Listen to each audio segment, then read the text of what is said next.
Muito boa tarde a todas e a todos, os resistentes, e esta conferência é um momento tão especial e eu fiquei encantado com este momento da música e lembro sempre o meu querido amigo Jorge Chaminé, que fala tanto desta identidade europeia vinda da ópera, que é a nossa identidade.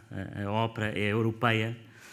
E conta sempre uma história que eu acho tão bonita da Nona Sinfonia de Beethoven, o Hino da Alegria, em que naquele último movimento começa por se ouvir uma certa cacofonia e que essa representa aquilo que é a Europa, cada um para o seu lado, mas depois o barítono, acho eu, diz another tone, ou vamos mudar de tom. E eu acho que isso é exatamente. E depois quando a Europa se une, de repente já não há cacofonia, há realmente uma harmonia incrível e, portanto, foi o que sentimos aqui, foi mesmo muito, muito, muito bonito.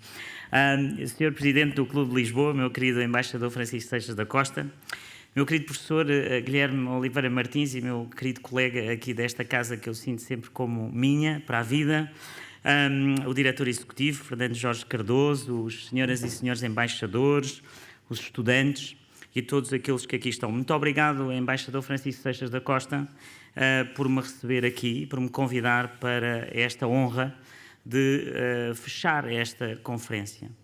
E há 2 anos nós perguntávamos nesta mesma conferência se caminhávamos para uma nova ordem mundial. E hoje, infelizmente, demos um passo em frente. A pergunta hoje é quais são os traços dessa nova ordem mundial. Não se caminhamos para ela, porque já estamos de facto nessa nova ordem. Estaremos mais divididos? Seguramente que sim. E durante 2 dias tentou-se responder a esta questão, falando da guerra, da transição energética, dos nacionalismos, da globalização e da desglobalização, da inovação e da tecnologia. Mais uma vez o Clube de Lisboa fez-nos debater ideias, fez-nos especular sobre tendências e pensar no amanhã, pensar no nosso futuro. E isso graças ao vosso trabalho, que é tão importante para a cidade de Lisboa. Mas, senhoras e senhores, eu gostaria de questionar e pensar aquilo que o futuro nos traz, com um ponto que eu penso que hoje, para esta geração, é terrível, não é? É que, ao olhar para o mundo, só podemos estar mais pessimistas. E há razões para isso. Há razões para estarmos mais pessimistas. Obviamente as guerras que vivemos, as nossas sociedades ocidentais divididas, polarizadas. E para quem cresceu como eu nos anos 80 ou 90 parece quase impensável. Tudo isto parece algo que não poderia ter acontecido. É difícil não cairmos no pessimismo. E o mundo está diferente, é verdade.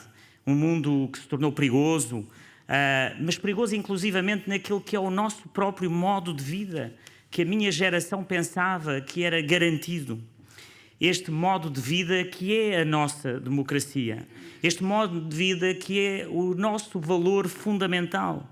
A democracia liberal, a liberdade de expressão, a liberdade religiosa, a liberdade de pensar diferente.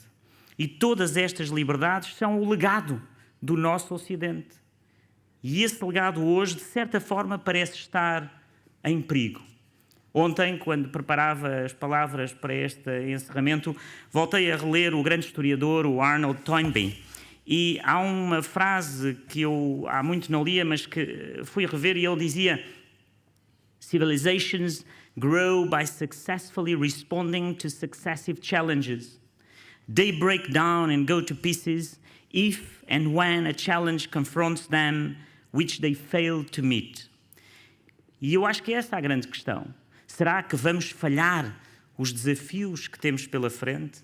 Qual é a resposta que temos para esses desafios? Quais são verdadeiramente esses desafios? E eu penso que há 3 desafios que saem também de todas as vossas conversas, mas que seria para mim aqui nesta parte final, talvez de os recordar ou dar o meu ponto de vista. O primeiro é este desafio político, o regresso a uma política de poder. A invasão da Ucrânia mostra bem que a diplomacia também cede ao poder bélico. Ou o projeto chinês, The Belt and the Road, que mostra que a economia, afinal, também se traduz em geopolítica. a dependência do gás russo, que nos deixou na Europa totalmente dependentes. Josep Borrell, há uns anos atrás, disse uma vez que toda a ideia da Europa, que ideia tão bonita, foi construída contra a ideia do poder.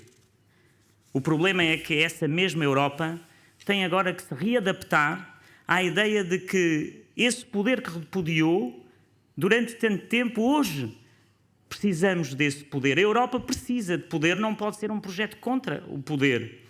Porquê? Porque a Europa não pode continuar, como fez durante tantos anos, nós subcontratámos a nossa prosperidade económica à China.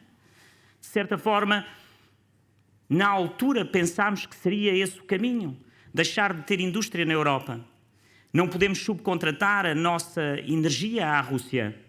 A prova é o que estamos a viver hoje. E não podemos subcontratar a nossa defesa aos Estados Unidos da América ou à NATO.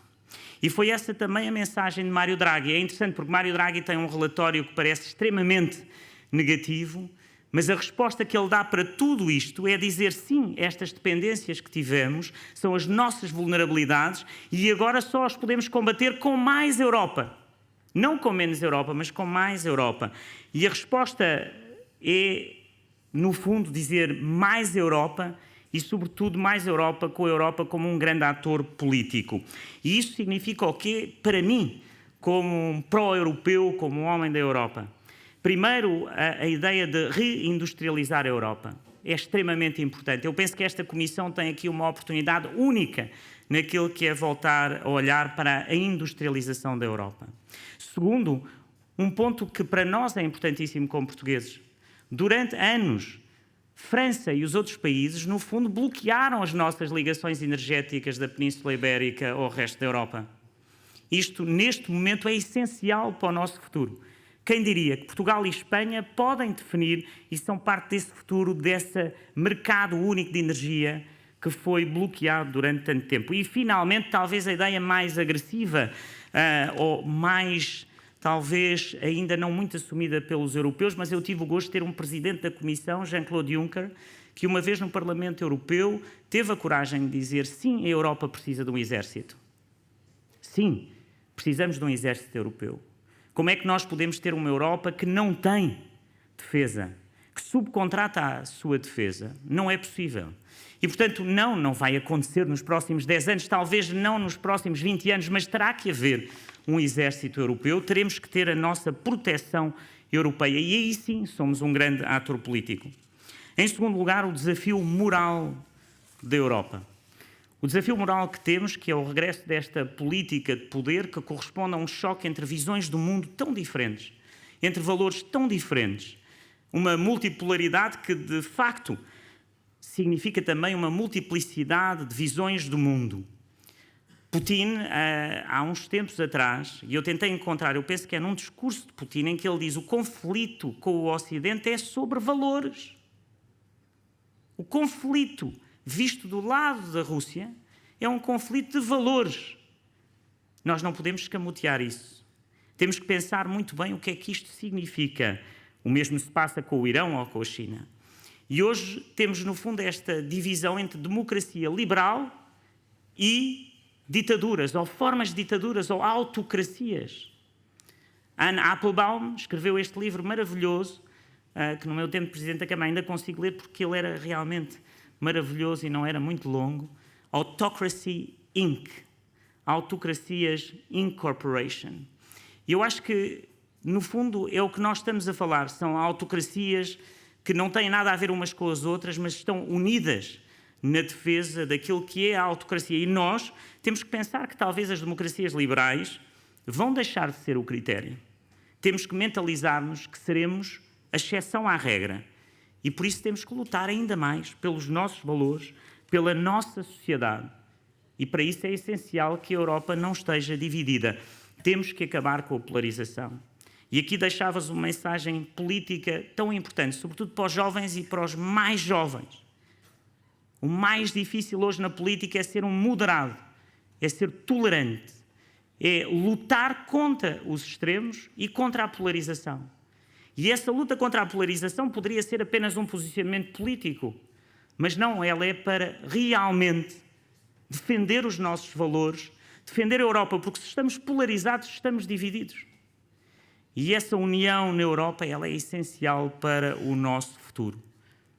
E quem são os atores políticos que podem defender essa moderação? São os autarcas. Não há autarcas extremistas. Os autarcas, por definição, seja qual for o seu partido, são moderados, são tolerantes. E sabem porquê? Porque a ideologia esbarra sempre na realidade e um autarca está sempre na realidade. E, finalmente, deixar-vos uma mensagem de esperança, porque o desafio tecnológico, ao contrário do que muitos defendem, eu penso que é uma oportunidade única para as vossas gerações. O desafio tecnológico da inteligência artificial ou da computação quântica serão aquilo que a minha geração nunca vai ver e que há toda uma nova geração que vai viver. A computação quântica, que no fundo vai definir que a solução de equações em que um número pode ser ao mesmo tempo 0 e 1, não tem nada a ver com os supercomputadores, porque os supercomputadores só podem somar 1, mais 0, mais 1, mais 1. Não podem somar números que são ao mesmo tempo, como o gato de Schrödinger, vivos e mortos. E essa física quântica, o potencial é de tal ordem grande que nós ainda não conseguimos imaginar. O mesmo que os nossos antepassados, em 1850, quando aparece a eletricidade, também não podiam imaginar o que era a eletricidade. Aliás, as primeiras vezes que se foram utilizar motores elétricos nas fábricas, em 1860, 1870, nos Estados Unidos, eles vinham um motor a vapor, a carvão, e punham um motor elétrico do mesmo tamanho do outro motor, com o mesmo alinhamento dos postos de trabalho naquelas empresas. Ora, não havia grande vantagem. A eficiência era de 5 ou 10%. Foi depois, em 1920, 50 anos depois, que se pensou, não, mas os motores elétricos podemos ter vários em cada posto de trabalho e podemos redesenhar a fábrica. E aí o potencial foi exponencial. E na inteligência artificial nós estamos em 1850. Sabemos que vai mudar o mundo. Temos medo, como em 1850 também tinham medo da eletricidade. Aliás, havia reportagens extraordinárias que a eletricidade era perigosa para tudo e que poderia ter efeitos péssimos na saúde, como hoje também lemos sobre a inteligência artificial. Mas nós, daqui a 50 ou 60 anos, vamos ver seguramente todos os benefícios que esta tecnologia nos vai trazer. E será a vossa geração que aqui estará. Portanto, esta terceira parte daquilo que é o futuro, eu diria que ela está garantida, porque ela é positiva.